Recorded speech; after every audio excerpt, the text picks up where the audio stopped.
차별 또는 역차별을 받지 않도록 정도되지 않은 시선으로 살피겠습니다. 더 아픈 곳, 더 낮은 곳으로 저의 몸과 마음이 흐르도록 하겠습니다. 국회 직원들의 SNS 익명 게시판, 여의도 옆 대나무 숲, 여기에 그 당시에도 이런 글들이 굉장히 많이 올라왔는데 본인 집 쓰레기도 더러워서 못 만지고 수행 비서시켜서 분리수거하게 하는 사람이 있다. 그때 이게 올라오니까 강선우 의원이 이 글을 쓴 사람이 누군지, 누가 썼는지 색출하려고 난리가 났었다는 거죠. 가사도우미가 있었기 때문에 그런 일을 시킬 필요 자체가 없었다라고 제가 이야기는 하고 있습니다만 나오고 있는 진술들이 피해자 측의 진술들이 더 정확한 것이 아닌가. 이 보좌진들을 예전에 그런 얘기 있잖아요. 외고노비, 솔고노비 얘기하는데 그냥 밖에 사는 노비라고 생각하는 것 같아요. 이게 강선우 의원이 지금까지 밝혀진 것이 사실이라면 그것을 전제로 얘기를 한다면 예전에 우리부터 보면 외고노비, 밖에 사는 노비, 집안에 같이 사는 노비, 솔고노비잖아요. 그러니까 외고노비쯤으로 생각하는 게 아닌가. 그리고 주진 의원이 그런 얘기했잖아요.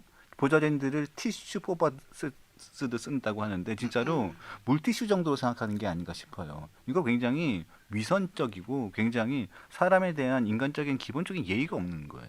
그러니까 제가 이거를 처음 이제 폭로를 한 게 한지아 의원실이잖아요. 제가 한지아 의원, 그러니까 강선우 의원이 이런 갑질은 오랜만에 보는 갑질이라서 그래서 몇 년생인가 찾아봤어요. 굳이 보니까 저보다 한 살 많더라고요. 우리 여기서 연식 밝히면 좀 그런데 강전혜 변호사님이랑은 우리 아까 2살 나이 많고, 그러니까 얘기했잖아. 이미 다 삐삐 얘기했으니까 2살 많고, 그러니까 이제 거의 저희 또래인 거야. 한지아 의원도 78년생, 강선우 의원이랑 동갑이에요. 근데 저는 이제 한지아 의원이랑 같이 그 이런저런 일을 할 일이 많아서 같이 일을 하는데 원내라고 뭐 그런 거를 둔 적이 없어. 그리고 이게 원외로 하다 보면은 한지아 의원실에 있는 보좌관들이랑도 저 되게 친하게 지내거든요. 그냥 막 형 동생 하면서 친하게 지낸단 말이에요.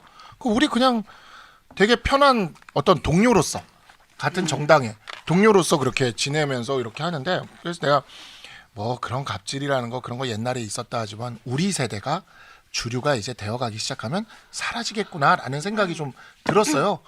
근데 우리 당에서 없어진 줄 알았는데 저기가 있네. 저기.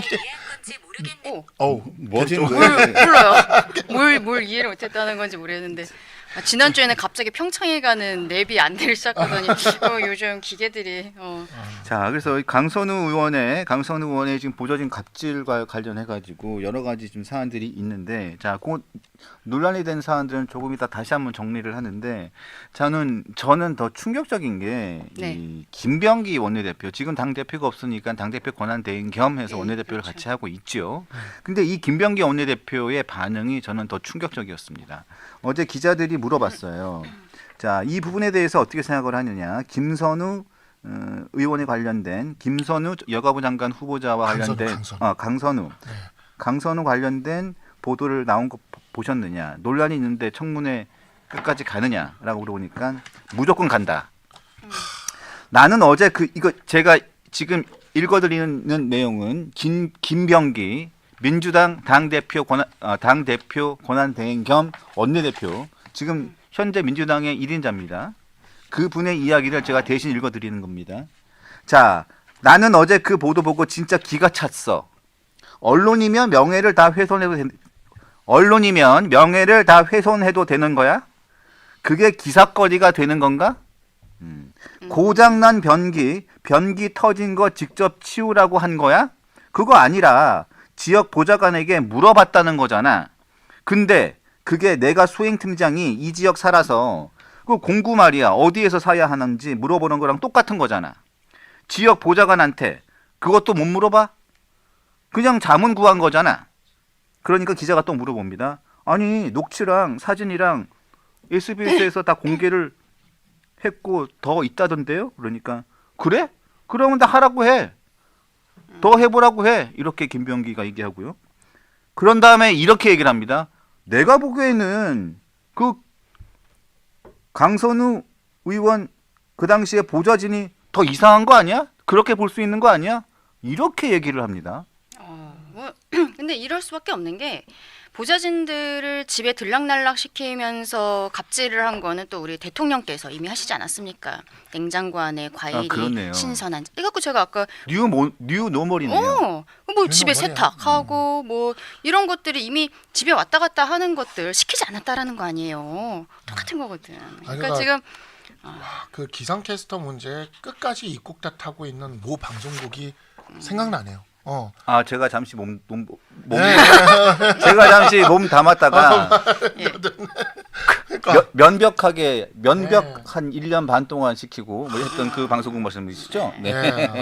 저기 전상범 변호사가 그 네. 기상캐스터 변호인 하고 있잖아요. 네. 그래서 제가 얘기를 들어보면 너무 안타까워요. 근데 유족 그 방송국, 유족 측, 그 방송국 진짜 가만히 있잖아요. 세상 갑질에 다 나서면서도. 그러니까 얘네들은 자기들의 일이 걸리면은 그냥 뭐랄까 그냥 그 사람이 이상한 사람을 만들어 버리는 거야. 지금 또 보좌관을 이상한 사람을 만들잖아요. 네. 정말 진짜 나 이런 스타일 너무 너무 싫고 그 여기 얘기하는 김병기 의원 얘기에 따르면 진짜 그냥 보고만 왔어야 됐네. 네. 네. 보고만 왔어야 됐는데 괜히 고쳤네. 진짜. 그래서 처음부터 다시 돌아가 볼게요. 일단은 문제 제기를 한 상황들이 이게 한두 건이 아니었습니다. 왜냐하면 21대 국회에서도 국회에 있는 보좌진들이나 거기 있는 구성원들이 그 대나무 숲이라고 해가지고 네. 익명 게시판이 있어요. 여의도역 여의도의 대나무 숲이라고 해가지고 그래서 그 안에 있는 여러 가지 뭐 국회의원들의 추문들이라든가 또 보좌진 내에 있는 여러 가지 상사들의 고참 보좌관들의 이상한 행동들 그런 행동들에서 익명으로 올라오는 게시판이 있는데 그 게시판에 강선우 당시 의원의 이상한 행태들에 대해서 많이 글들이 올라와서서 문제가 됐었습니다. 근데 그때는 그냥 조용조용 넘어갔었는데 그때부터도 이런 문제가 계속 불거졌던 거죠. 자, 그런데 다시 한번 정리를 해드립니다. 이 강선우 여성가족부 장관 후보자의 보좌진들에 대한 갑질 논란은 이런 겁니다. 자, 본인의 집에 있는 닭 먹고 닭뼈 이런 거 보좌진 시켜가지고 분리수거 시켰죠. 네. 그런 다음에 여러 가지 음식물 쓰레기 분리수거 시키면서 지역구 사무실 그리고 의원회관 쪽으로 와서 분리수거를 시켰다는 거 그런 내용이고 그리고 본인은 가사 도우미가 있었기 때문에 그런 일을 시킬 필요 자체가 없었다라고 제가 이야기는 하고 있습니다만 나오고 있는 진술들이 좀 더 이렇게 피해자 측의 진술들이 더 정확한 것이 아닌가. 그리고 아까 잠깐만 요거 얘기하면은 그 게시판에 그 강선우 의원실의 갑질 요거 얘기가 나왔을 때 또 최근에 나온 보도들을 보면 그때 그냥 조용히 넘어간 게 아니라 누가 쓴 건지 색출해내라고. 그렇죠. 예. 지금 그 얘기까지도 보도가 나오고 세상에. 있거든요. 그러니까 네. 맨 처음에 그렇게 된 거예요. 그렇게 해서 이게 문제가 되니까 이제 최근에 이게 문제가 되니까 그 다음에 보도가 나고 나니까 강선우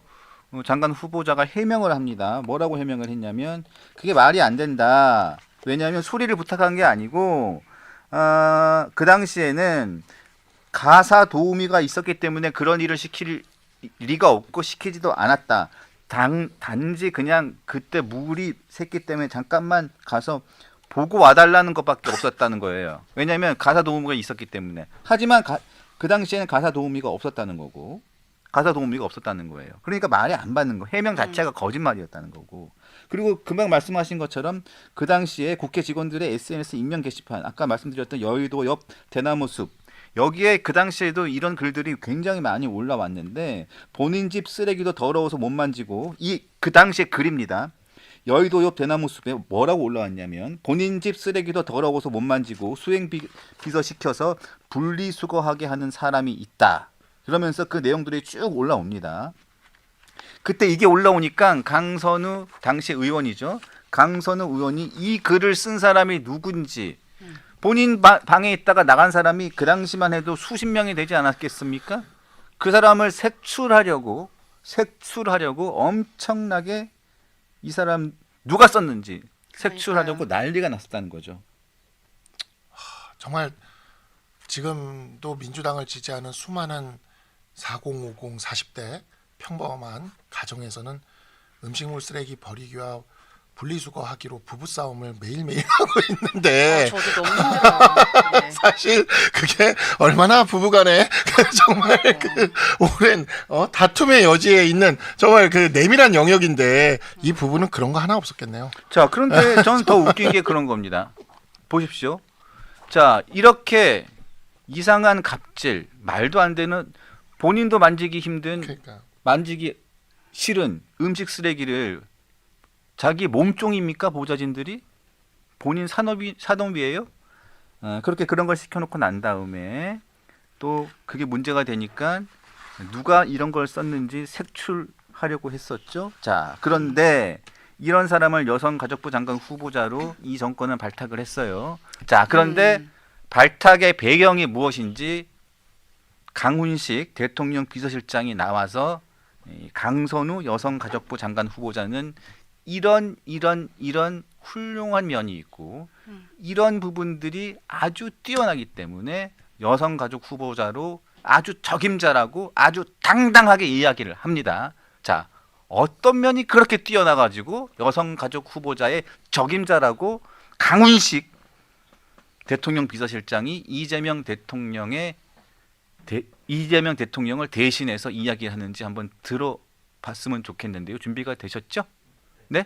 한번 들어보겠습니다. 강선우 여성가족부 장관 후보자는 사회적 약자의 권익 보장을 위해 활동해온 정책 전문가입니다. 소통과 경청을 바탕으로 우리 사회의 갈등 문제를 해결해 나갈 것입니다. 차별 또는 역차별을 받지 않도록 경도되지 않은 시선으로 살피겠습니다. 우리 사회의 편견과 갈등이 대한민국의 성장 추동력을 발목 잡지 않도록 그것들을 조정하고 때로는 결단을 하겠습니다. 책임은 오롯이 제가 지겠습니다.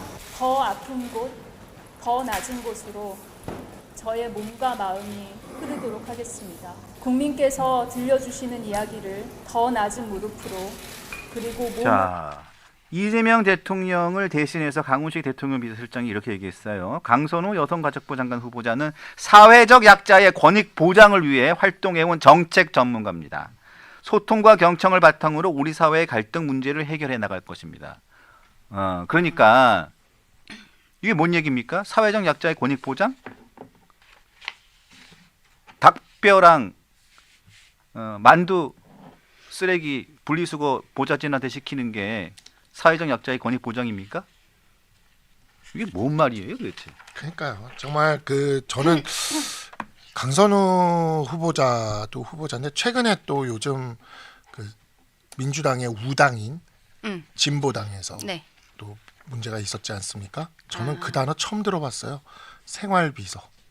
생활비서 진짜 황당하더라고요.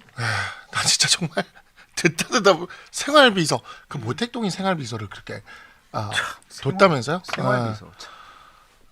정말 진짜 그러니까 이 사람들은 입만 열면 뭐 노동자, 서민, 사회적 약자 얘기를 하는데 자기 그 밑에 있는 사람들을 알기가 정말 황당한 수준인 거예요, 진짜. 이렇게 그리고 그거를 너무나 당연시화하고 문화처럼 느끼는 거죠.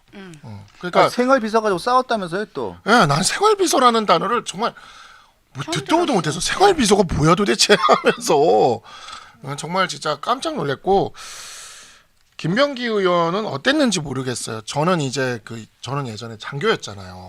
저희 때만 해도 그런 게 있었거든요. 저도 장교였어요. 장교였어요? 공군 장교. 그때 그거 있지 않았어요? 당번병 있어요. 당번병 장교들한테. 근데 저는 당번병한테 한 번도 제 사적인 그런 거 뭐 옷을 다리거나 군화를 닦거나 한 번도 시키질 않았어요. 저도 안 했죠. 저도 안 했죠. 나도 안 하고. 그래서 중령들한테 혼나고. 그래서 한 번은 내 당번병이 와가지고 내 삐오키 문을 열고 와서 다림질하고 있길래 내가 막 난리를 친 거야. 이거 왜 하고 있냐고. 그랬더니 박중희님이라도 하십시오. 박중희님이 안 하니까 제가 할 말이 없었습니다. 근데 정말 진보당에서 네. 나 진보당 내부에서 진짜 저는 황당한 게 아니 진보당 내부에서 비서 비서관, 보좌진 이렇게 있는데 생활 비서라는 게 있다는 거예요. 그러니까 아니 예. 도대체 생활 비서가 뭡니까? 몸종이에요? 그러니까 나는 정말 어이가 없는 거예요. 근데 저는 이제 김병기 의원이 그 군 장교 출신이에요. 제가 EMR 하려다가 여기까지 간 건데 그러다 보니까 당번병 문화에 익숙한 거 아닌가 지금. 근데 이 당번병한테 갑질한 걸로 문제됐던 사례 우리 있죠. 많이 있어요. 있죠. 예. 예. 그러니까 군대 내에 당번병이 있다. 당번병으로 그 갑질하거나 그 문제되는 사례가 그렇게 존재하는데 이렇게 보좌관한테 이렇게 당연히 할 수 있다는 식으로 생각하는 걸 보면 김병기 의원도 그렇게 뭐 과거에 갑질이 없었을까라는 생각이 좀 들 정도였어요. 너무나 자연스럽잖아요. 지금 저렇게 얘기하는 게. 자연스러워요. 네. 그냥 말하는 게 그렇잖아요. 아니 무슨 지역 보좌관한테 이것저것 뭐 물어보는 게 뭐가 문제가 돼? 이런 식이잖아요. 맞아요. 예? 그냥 머릿속에 그냥 나는 국회의원이고 나는 상급자니까 그냥 지역에 있는 보좌진이나 지역 비서한테 이것저것 시켜도 돼. 이게 뭐가 문제가 돼? 이런 그러니까 게 자연스럽게 돼 있는 지역 거예요. 비서는 그런 일을 하려고 있는 사람이다. 그러니까 내가 얼굴 이런 쓰고 있는 이런 사람이 개념인 뭐 거예요. 그런 거예요. 네. 맞아요. 아니 민주화 운동했던 사람들이라면서 진보라면서요. 본인들이 진보 진영의 사람들이라면서요. 네. 그런데 사고 방식은 완전히 꼰대들이야. 그러니까 아, 지역구 나는 이렇게 얘기하면 안 관리에 되지, 그 또. 지역구 안에 있는 이제 지배 관리까지도 포함된다라고 생각을 하는 거죠. 나 이분 나 너무 어쩔님 너무 좋아. 어쩔님 네. 치킨 취향을 제발 순살로 바꾸세요. 아 좋다. 진짜 우리 아, 당민님들 정말. 그래 그러면 순살 좋다. 순살로 이런- 바꾸면 닭강정도 먹어도 돼. 닭강정 먹어도 돼. 야 와, 해결책이 이러한- 맞네. 있었어. 야 아, 해결책이 있었어. 해결책이 네. 있었네. 정말 우문현답입니다. 야. 이야. 아 맞아요. 그 제가 순살 좋아해서 우리 집에는 뼈가 나갈 일이 없어요. 저도 순살 좋아하는데. 아 여기 지금 그리고 중이가 무슨 당번병이 있냐 하는데 제가 그 파견 대장을 했을 때 당번병이 있었습니다. 파견 대장 보직이 대장을 하면 이게 생겨요. 대장하면 직급이 그래도. 나도 보급 중대장이라 가지고 그러니까 여단에 보급 그러니까. 중대장이라서 당번병은 아니고 옆에 그냥 같이 앉아 있는 친구가 있었지. 근데 그 친구랑 저랑 지금 TV 조선에서 같이 근무해요. 같이 해요. 그 기자예요, 기자. 되게 웃기죠. 그러니까 그래서 그런 갑질을 함부로 시키면 안 되는 거예요. 여기서 맞아요. 만났어. 또 사회에서 만날지 어떻게 몰라. 만날지 모르는데 그런 거를 자기가 조금 저기 했다고 그 갑질을 그렇게 해야 되면은 그게 에휴 사람이 그게 근데 이제 강선우 후보 같은 경우에는 이재명 대통령이 워낙 아낀다. 특히 뭐 이번 대선 과정에서도 외신과의 관계들, 뭐 유발 하라리 교수랑 대담하고 이런 거, 유발 하라리. 네, 이 과정에 있어서도 강선우 의원이 굉장히 뭐 관여를 많이 했고 지원을 많이 했다는 이야기들도 있는데 그런 것들을 보면은 지금 나오고 있는 의혹들 가지고 낙마시키려고 하지 않을 것 같고 김병기 원내대표가 대통령의 속마음을 알고 있기 때문에 더 저렇게 강성으로 이야기한 게 아닌가 싶기도 합니다. 자, 그리고 주진우 의원이나 여러 국힘 의원들이 이야기를 하는 게 보니까 강선우 의원이 전형적으로 그런 분인 것 같아요. 강자에게는 약하고 약자에게는 무지하게 강한 분. 보통 사람들이 사실 저도 그래요. 강자한테는 약하고 약자에게는 약해요, 전. 그게 좋은 거예요. 그런데 강선우 의원이 최근 그 이재명 지금 대통령이 전에 대표 때 보면 네. 이부자리를 잘 이렇게 맞아요. 그때 단식할 때 이부 자리도 막 본인이 깔아주고 그러니까 가불관계에 대한 생각이 굉장히 정확했던 것 같아요. 네. 그때는 대표와 그때 당 대변인이었었나? 근데 본인도 가불관계라고 생각을 했던 거고 본인과 그 소리는 보좌진과 강전혜 변호사님이 송원석 비대위원장의 이부자리를 생각만 해도 되게 단식을 안 하잖아요. 단식하시면 대권 주자가 아니잖아. 송원석 비대위원장이 단식을 하면 거기 가서 이부자리를 생각만 할 수도 생각하기도 힘들지 않아요, 진짜? 어떻게 자, 그걸 할 수 있어? 그러면 그 장면도 저희가 좀 준비를 해주셨죠? 아, 그래요? 제작진 분들이 네, 한번 좀 볼까요? 네. 야 대단하다 진짜.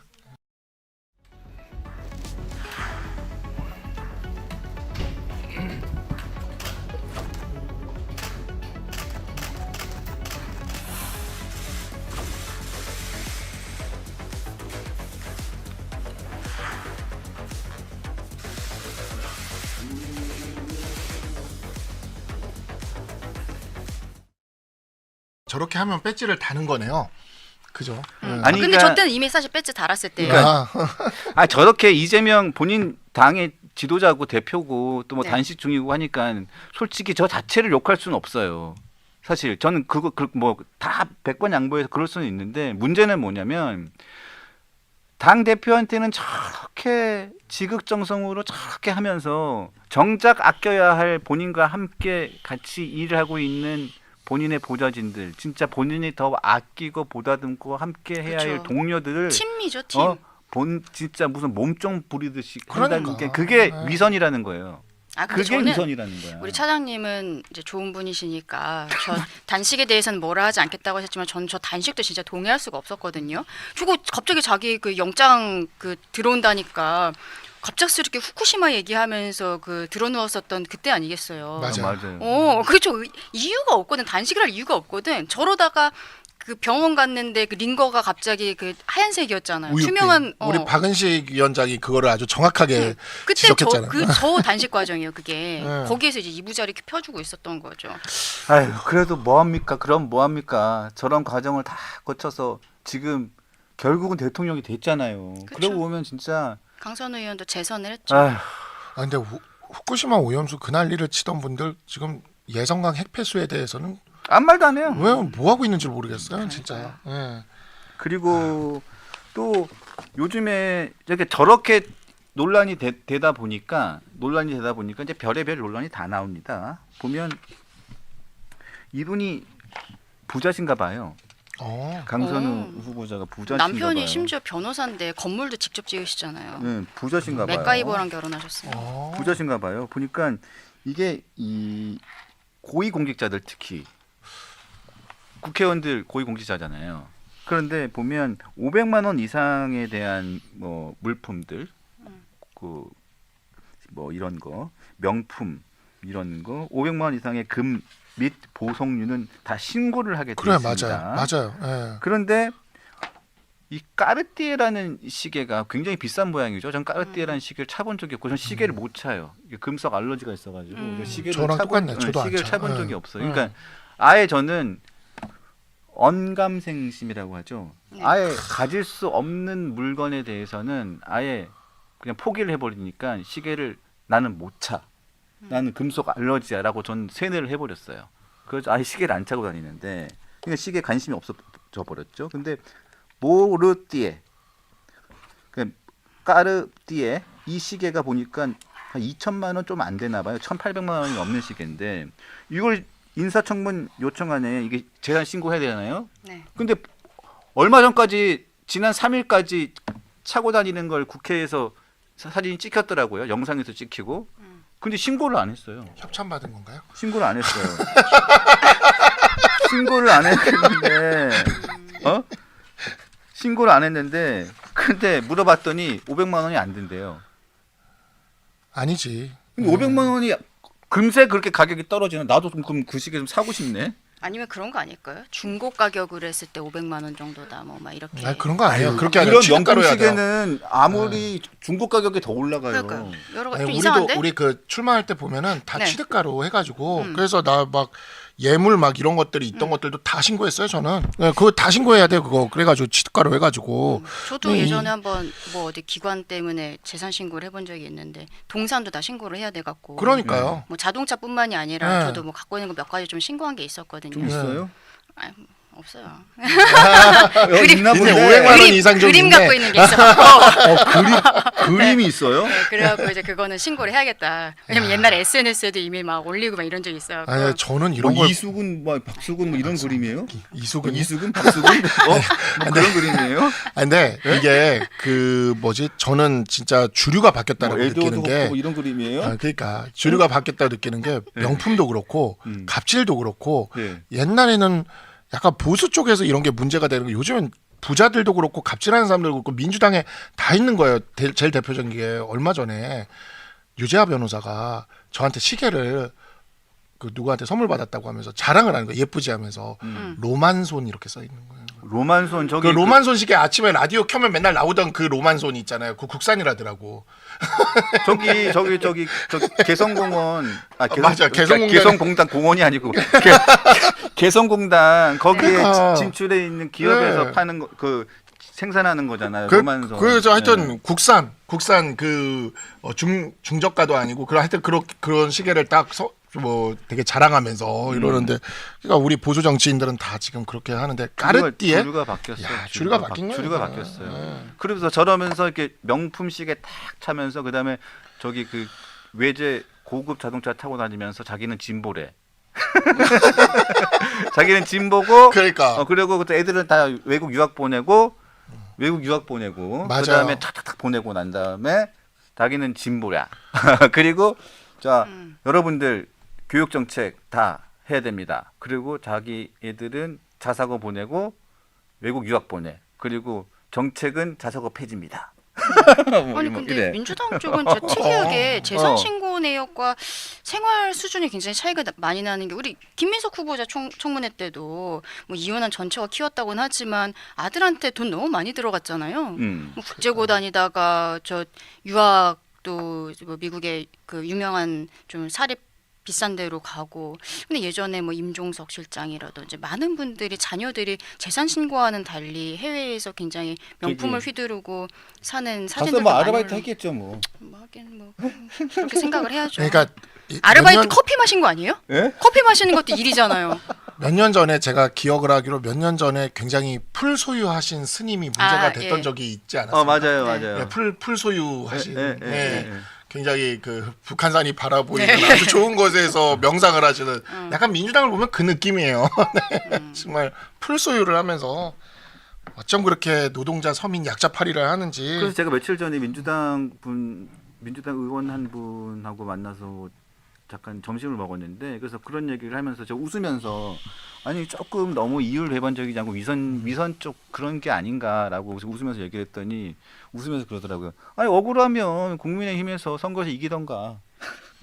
요즘 걔네들이 입버릇이더라고. 억울하면 출세가 억울하면 선거에서 이겨. 억울하면 출세가 되게 입버릇처럼 요즘 너무 신기해.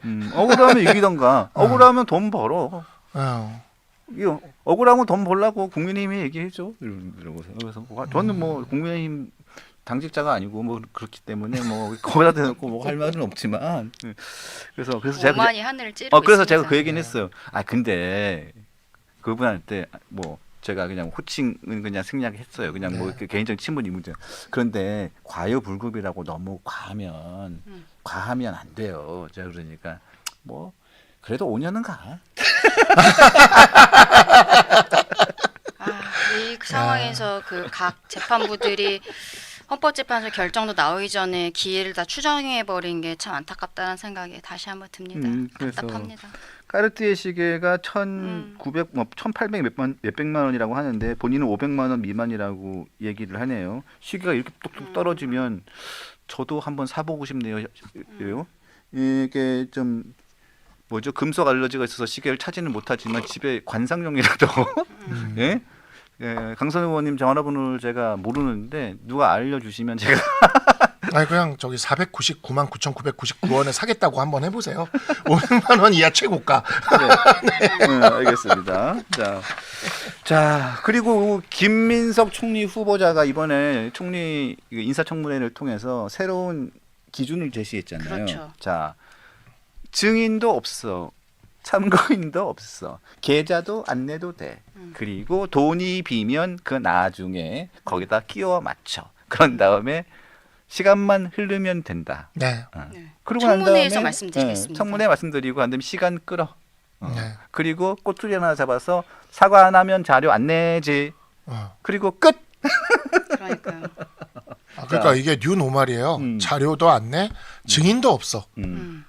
청문회 뉴 노말을 만들고 있어요. 뉴 노말. 뉴 노말. 네. 자, 그런데 이제 쭉쭉쭉 이제 장관 인사청문회가 있는데 장관 인사청문회는 국회의 인준도 필요 없습니다. 그렇죠.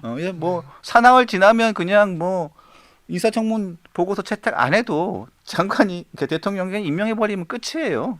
자, 저는 이거를 이재명 정부 이내에 반드시 돌려주고 싶어요. 어떤 방법으로 돌려주고 싶냐면 얘네들이 윤석열 대통령 때 그렇게 꼬투리를 잡아놓고 자기들이 인사청문회에서 통과 안 시켰는데 임명했기 때문에 자기들이 탄핵했다. 맨날 이 얘기를 했거든요. 20몇 번의 탄핵을. 네. 그러니까 우리가 2028년 총선에 정말 의석을 과반만 할 수 있다면 대통령 이재명 대통령 말기 2년을 50번의 탄핵으로 얼룩 지어줄 수가 있어요.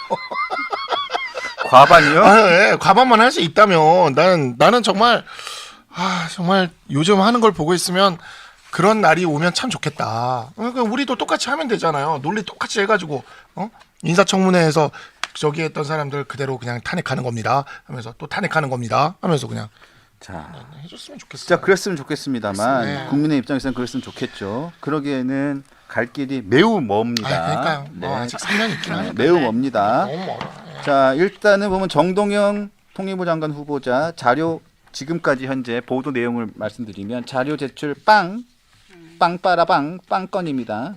증인 참고인 빵입니다. 배경훈 장관 후보자 자료 32건. 그나마 이분은 그래도 뭐 공무원 출신에다가 기업인 출신이니까 그래도 조금 합리적이네요. 그래도 자료는 32건이나 냈어요. 하지만 증인 빵. 전재수 이분 부산시장 출마를 해야 되니까 눈치가 좀 보이나 보죠. 자료 제출은 미취합이라고 하고 있고 증인 참고인 그래도 한 명 했어요. 강선우 자료 제출 132건인데 얘기를 들어보니까 알맹이는 없대요. 증인 참고인 2명인데 국힘하고 다른 쪽 야당 쪽이 보좌진 요청을 했는데 절대로 안 들어주고 있답니다. 당연히 안 들어주겠죠. 자, 이런 상황입니다. 이런 상황이니까 맹탕 청문회가 이거 불가피합니다. 이거 뭐 되겠어요? 이거 이래가지고. 자, 그리고 이진숙 총리 후보라 한다. 교육부 장관 후보자. 자, 이거 뭐 표절 때문에 네. 이거 뭐 말을 해도 하면 할수록 이거는 뭐 계속 의혹이 나오니까 그렇죠. 이거 뭐 어디까지 가야 되는 겁니까? 이 말하는 것도 좀 창피해서. 왜냐면 저희가 예전에 석사 논문 표절해가지고 학교 가가지고 죄송하다고 큰 저 사과하고 제가 논문을 반납했거든요. 2004년도인가 5년도에 6년도에 저도 죄인이기 때문에. 근데 이게 이 이진숙 후보자에 대해서도 아까 강선우 후보자에 대해서 김병기 원내대표가 괜찮다, 문제 없다. 이렇게 이야기한 것처럼 문진석 민주당 원내 운영수석 부대표가 이진숙 후보자에 대해서 전혀 문제가 없는 것 같다. 전혀 문제가 없대요? 그렇게 이야기를 했어요. 그러면서 제자 논문 가로채기 의혹, 뭐 자녀 조기 유학 문제 이런 거 불거졌지만 장관직 수행 못할 만큼 치명적인 거 아니다. 변기는 수리시키지 않았잖아라는 느낌이네요. 네, 그러니까 제자 논문을 가로챘지 변기 수리까지는 안 했잖아. 라는 그런 느낌인 것 같아요. 네. 아니 이분은 이 정도면 교육부 장관 그렇게 장관을 시키고 싶으면 교육부 장관을 시키지 말고 통상교섭이나 시키세요. 그러면 이것저것 빼먹고 돌리고 뭐 훔치고 뭐 이러면 통상교섭을 시켜요. 단독 나온 거 보니까 이 논문 제자가 쓴 논문을 한 2달 정도 있다가 자기가 쓴 걸로 또 이제 변형을 해서 약간의 단어만 바꿔갖고 또 발표한 게 있는데 그 논문과 관련해서 그 연구보조금 그거를 한 750만 원 정도 받은 게 또 드러났다라고 합니다. 이게 결국에는 뭐 윤리와 관련한 부분이잖아요. 그냥 네. 표절만 했다라기보다는 표절과 관련해서 이 논문을 그러니까 써야 되는 이유가 있기 때문에 급해서 아마 표절을 한 걸 텐데 그러면은 그 논문을 써야 되는 이유가 무엇인가? 보조금 같은 거 이제 받아야 되는 게 있으니까 언제까지 제출해야 되는 이런 것들이 있었던 거라고 예상을 하는 거고 역시 예상했던 대로 그게 이제 터지고 있더라고요. 사실 글을 쓰는 게 되게 힘든 일이에요. 저만 해도 지금 원고 마감에 쫓기는 책 지금 저기 받은 게 청탁 받았어요. 청탁이 아니라 그 뭐지? 책도 써요? 책 쓰는데 출판사 2곳이랑 지금 계약해놓고 원고 지금 날짜 하나는 넘겼고 하나는 지금 코앞에 닥쳐서 지금 부들부들하고 있는 그게 있거든요. 지금 그러면 이제 이런 마감 날짜가 다가오면 진짜 글빚이라는 게 너무 무섭거든요. 뭐 기자님이시니까 잘 알 거 아니에요. 이 글빚 정말 그죠. 밥 먹다가도 울컥 생각나고 가슴에 돌이 얹혀진 것처럼 계속 내가 마감이 다가와야 그랬어요. 마감이 다가오면 이제 미친 듯이 쓰면서 울면서 쓰잖아요. 울면서. 그러면 이제 그때 막 유혹 같은 게 닥칠 수가 있는 거라고. 그 유혹이라는 게 바로 표절의 유혹이라는 맞습니다. 거거든요. 예, 그거 막 이렇게 베껴가지고 쓰고 싶은 그런 유혹을 할 수가 있어. 그렇지만 그 유혹을 이겨내야 그 자리에 가는 거잖아요. 그렇죠. 예. 그러니까 당연한 거죠. 어떻게 이거를 그것도 교육부 장관이 교육부 장관은 정말 그런 부분에 있어서는 그걸 관리 감독 감시를 해야 되는 자리인데. 연구윤리가 그렇죠. 거기에 가야 되는 사람이 그래서 저는 한 명이 만약에 낭만한다면 이진숙 교육부 장관일 맞아요. 것이다라고 계속 생각해 왔어요. 근데 변기 고치는 분이 나오셔가지고 약간 지금 요즘 왔다 갔다 하는데 흔들흔들 하는데 어쨌든 이진숙 교육부 장관 같은 경우에는 저쪽 소위 말하는 좌파 매체들에서도 지금 계속 비판을 하고 그렇죠. 있습니다. 자기네 사람 아니니까. 아니 네. 그리고 보면 본인이 표절을 했으면 있잖아요. 표절을 했으면 본인이 예를 들면 이력서라든가 뭐 이런 거 쓸 때 예를 들면 뭐 박사 졸업을 했다, 뭐 석사 졸업을 했다, 뭐 학사 졸업을 했다 쭉 본인 이력이 있잖아요. 본인이 만약 박사 논문에서 표절을 했다면 박사를 본인 이력에서 본인이 빼야지. 그러면 최소한의 박사 표절을 했다 그러면 박사 논문을 이걸 자기가 이력이라든가 공개되는 이력이라든가 이런 거 본인이 빼야지. 네. 그게 최소한의 양심 맞아요. 아닙니까? 네. 그리고 석사 논문을 표절했다면 석사를 빼고 본인의 최저 학력은 대학으로 학사 졸업으로 해야지. 근데 이 사람은 보면 대학 박사학위 다 하고 난 다음에 교수가 되고 난 다음에 그 다음에 계속 총장도 했잖아요. 총장하면서 그 다음부터 계속 이어지는 모든 이력과 본인의 공적, 그 다음에 이어지는 본인의 모든 이런 공적들이 다 논문으로 이어지는데 그 논문들이 다 표절이라는 거잖아요. 맞아요. 그러니까 그게 문제가 되는 거고 그 공적을 인정받아서 이제는 교육부총리, 교육부 장관까지 지금 가는 거잖아. 그러면 이 부분에 대해서는 본인이 인정을 하고 이 부분에 대해서는 이게 가짜잖아. 가짜니까 이 부분은 그 자리에 가면 안 되는 거죠. 맞아요. 네. 그런 다음에 어떻게 학생들에게 정직하게 살아야 됩니다. 예? 그러니까요. 어떻게 그 교육을 시키냐고. 그러니까 당장 그 저기 뭐지 논술이나 이런 거 쓰는 입시하는 친구들이 컨닝해가지고 써놓고는 네. 우리 장관님도 하셨는데 왜 저한테만 예. 장관님만 한 게 아니라 대통령도 옛날에 가천대 석사 논문 나 표절 맞다고 지지난 대선에서 말씀하신 석사 학위 가져가라. 그냥 지금 총리도 그 표절 얘기 있는데 논술은 그냥 서로 다 베껴 써야겠네. 논술은 그런 거죠. 논술은 다 베껴 쓰는 걸로. 그러니까 다른 분은 몰라도 강선우 장관 후보자 그리고 이진숙 교육부 장관 후보자 이 두 사람은 정말 제고를 하시기를 부탁드립니다. 저 한 명 더 정은경 복지부장. 아, 정말 진짜 지금 계속 저기 하는데 저는 그 코로나 때 그 마스크 그 손 소독제 너무 그게 있어서 세 분은 좀 그때 그래서 우리 마스크 살라고 그 약국 앞에서 줄 서고 그때 그러니까요. 20대 청년 그 사이토카인으로 쓰러져서 사망하고 막 이런 기억들이 나는데 참 안타깝습니다. 그러니까 지금 보면은 정은경을 이준숙이 덮었고 이진숙을 강선우가 덮었어요. 근데 셋 다 정말 아니 그러니까 화려합니다. 아니 그러니까 되게 웃긴 게 좋은 거를 아니 나쁜 거를 좋은 거로 덮어야 되는데 이게 웃긴 게요.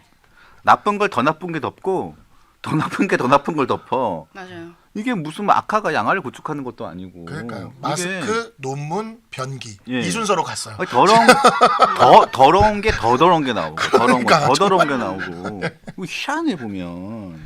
강선우 후보자는 처음에는 남편 스톡옵션 논란 그리고 남편이 변호사인데 건물을 직접 지었다. 그것도 굉장히 특이한 상황인데 어떻게 직접 지으셨는지 모르겠는데 어쨌든 그런 논란들이 있었는데 이제는 맥가이버예요? 그러니까 도대체 어떻게 하셨는지 모르겠어요. 바쁘실 텐데 남편이 건물도 짓고 바쁘시니까 이 변기를 봐줄 사람이 이제 지역 보좌관밖에 없었던 건지 모르겠는데 그러더니 이제 아니 본인이 건물 갑질을 지을 요구를- 정도면 본인이 변기 봤으면 됐겠네. 그러니까 배관 전문가일 거예요. 배관 스페셜리스트일 것 같은데. 진짜 황당하네 진짜. 예. 아 그냥 그것도 진짜 김병기 의원의 말에 따르면 진짜 보고만 오라는 건데 쓸데없이 고친 보좌관 잘못인가 보죠 뭐. 뭘 민주당의 논리에 따르면 보고만 오랬잖아. 병기가 금치를 해놨는지 뭘 해놨는지 그냥 보고만 오는 거였는데.